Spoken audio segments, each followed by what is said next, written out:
you. It's an honor to be with you here today. Although I have to say, I was almost hoping the U.S. government would shut down because I was very intimidated by the thought of standing on the same stage that Robert F. Kennedy stood on in 1966. I was 6 years old at the time. He's one of my idols, is somebody who inspired a generation, my generation, and the generations before him and after him. When I think back, in 1966, the world has changed incredibly. The world in 1966 was divided between unyielding ideologies. Many believed that the Cold War might tilt into conflict and ultimately a devastating world war. Today our world is still dangerous, but its fault lines are less boldly drawn. Its divisions of power and influence far more fluid. The events in North Africa swirling around us today remind us of how much power has shifted and of the hunger of people for freedom.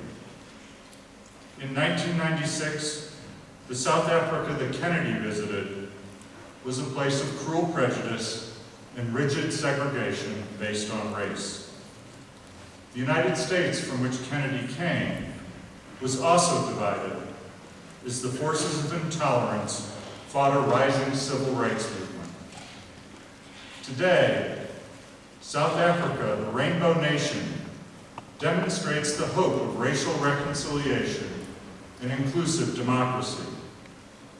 And Americans are proud to be represented by a president whose family roots extend from Africa to Indonesia to Hawaii. The path of change has not been smooth, but nor is it without destination. For all its detours and blind alleys, it seems to be leading us towards a brighter future. It was another martyred American hero of that period, Martin Luther King Jr., who said in one of President Obama's favorite quotes, and I quote, "The arc of the moral universe is long, but it bends towards justice." Yet, as President Obama has also said, the arc doesn't bend by divine or natural law, but by the hands of individuals like Kennedy, like Lutuli, like Madiba, like the students from Wits who fought apartheid, and like the students in North Africa who are today fighting. Ordinary citizens fighting for freedom. It's your hands and mine that bend the arc of history. It's our choice to bend it toward peace and justice and away from dogma and ignorance. When Kennedy was at Cape Town 44 years ago, he said, and I quote, "It is from numberless diverse acts of courage and belief that human history is shaped. Each time a man stands up for an ideal, or acts to improve the lots of others, or strikes out against injustice, he sends forth a tiny ripple of hope, crossing each other from a million different centers of energy, and daring those ripples build a current that can sweep down the mightiest walls of oppression and resistance." These words appear on Robert Kennedy's memorial at Arlington National Cemetery.